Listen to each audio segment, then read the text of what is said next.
So tell us what's going on with you guys since we've last spoken, and particularly in terms of the growth of your business in Europe, the scope of your customers, and the kind of services you're providing, and sort of what they're demanding now.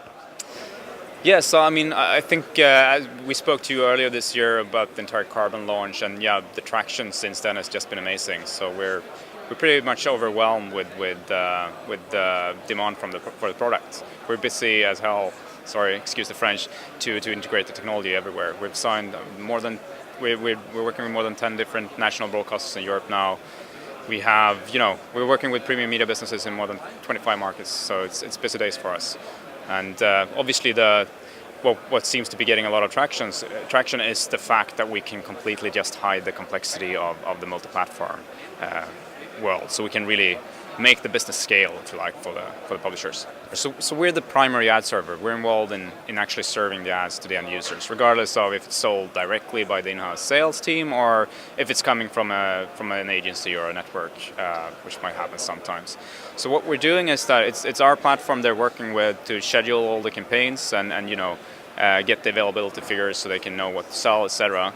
But as to traffic it, what we found when we got busy with multi-platform a couple of years back is like, okay, the hard part is not getting live on the different platforms. That's the easy part. We spent a year getting live on 15 different platforms, and then we learned that, okay, the hard part is actually making the workflow scale, because it used to be that with other platforms and also with us before, the workflow could increase almost exponentially with all the QAing you would have to do for every platform you added to the mix. There was more assets that you had to chase from the agencies, and then you had to control them and make sure that they were, not corrupted, etc. And it just, it didn't work. So when we spoke to clients about this, we realized that we just had to completely turn this around. Like ad ops people, even though they're the heroes of their organizations, they tend to perhaps not know everything there is to know about codecs and JavaScript and different programming languages, and they shouldn't have to.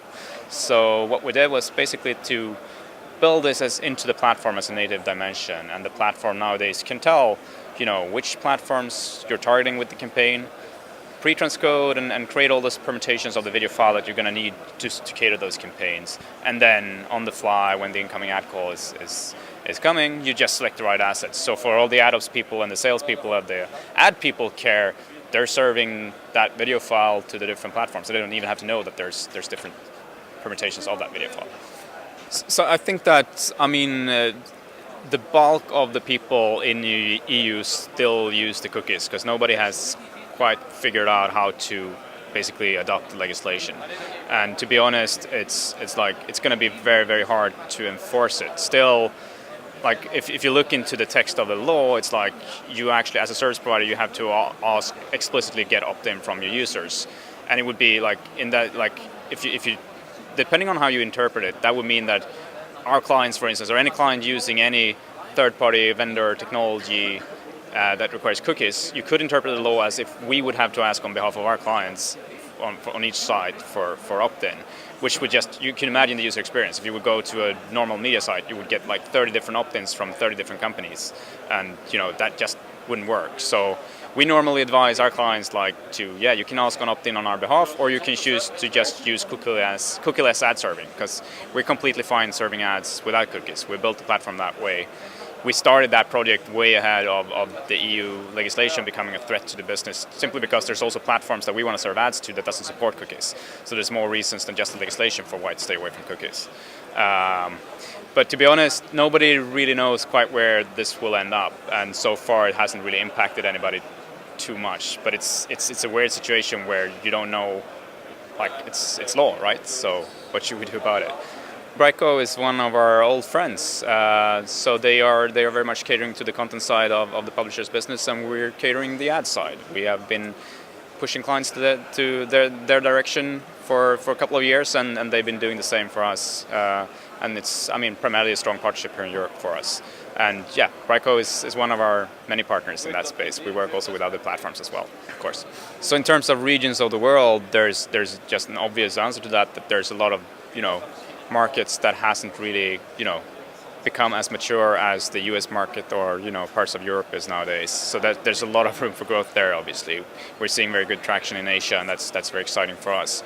But more so, I would say that the multi-platform stuff that everybody here at IBC are actually talking about, but fewer are doing in a big scale way.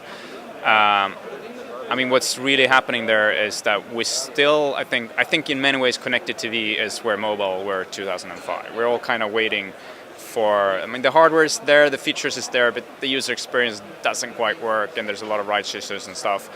But if we could somehow get the device out there with the solid user experience that would do to connected TV what the iPhone did to mobile, you know, that's when we believe that the party will really get started. And that will, I mean, when our mothers, you know, drop the schedule and start using their on-demand service on their connected TV, that's where, you know, the consumption shift will really start for real. It's growing like crazy now, but that's when it will really start. And, you know, the ad money will simply follow that.